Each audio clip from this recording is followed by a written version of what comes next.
njerëzit duhet shikojnë tek hoxhallarët modelin profetik.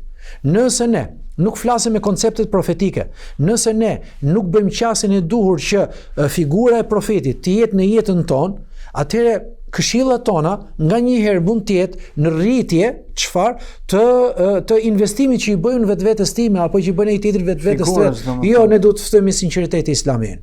Dhe që të ftojmë në sinqeritet me islamin, te Islami ynë, nuk duhet flasim për profetin e varfër. Për profetin që kishte 1 muaj apo 2 muaj që nuk gatuaj gjell në shtëpinë e tij. Nuk kishte 1 muaj apo 2 muaj që nuk gatuaj gjell në shtëpinë e tij, nuk është ky modeli që ne duhet të përhapim në shoqëri. Ne jemi modeli i ekonomisë, ne jemi modeli i pushtetit, ne jemi modeli i forcës, pra ne jemi modeli i forcës së vlerave, i forcës së ekonomisë. Nëse don ta ndorrosh këtë shoqëri, nuk e ndorron dot duke dhënë modelin që profeti jetoi i varfër. Ai nuk ka jetuar i varfër pejgamberi ynë Muhamedi alayhi salatu wasalam. Muhamedi ynë ka jetuar një jetë mesatare, kur ka zgjedhur një pjesë të asketizmit në aspektin që nuk donte të hante gjithmonë atë që ishte më e mira, apo të vishte me atë që ishte më e mira, edhe pse shpesh ka ngrënë ushqime nga më të mirat, edhe pse ka pas mundësinë. E ka pas mundësinë, por nuk e ka zgjedhur atë. Atëherë kjo është një diplomaci dhe politik e tij për një jetë të thjeshtë. Përse duhej kjo?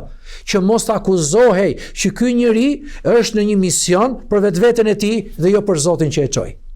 Kurse në jetën tonë, profeti nuk është më.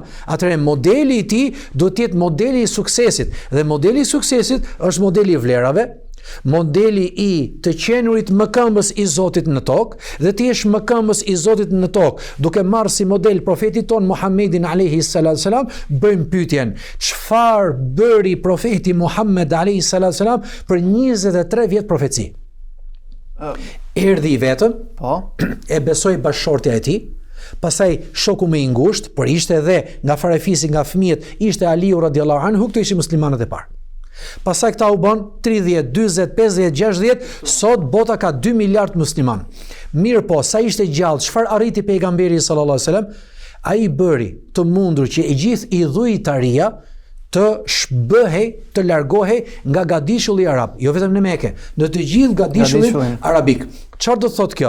Atëherë, mos harxho kohë se kishte 1 muaj apo 2 muaj pejgamberi sallallahu alajhi wasallam që nuk hante në shtëpinë e tij sepse nuk gatuaj gjell. Edhe pse është saktë. Ajo është saktë, por modeli që ne kemi nga pejgamberi ynë sallallahu alajhi wasallam, nëse ti don ta agjërosh një ditë po, një ditë jo, ditë hënë ditë ente, duke ngrënë më pak, duke veshur gjëra më pak të kushtueshme, atë bëje ti te vetvetja jot, por në shoqëri çfarë do bësh? A është e mundur që ky model të përhapet në shoqërinë tonë, ku shoqëria të largohet nga alkooli, të largohet nga shthurja, të largohet nga vlerat e kota, të largohet nga idhujtaria, të largohet nga modelet e gabuara? Ky është modeli profetik.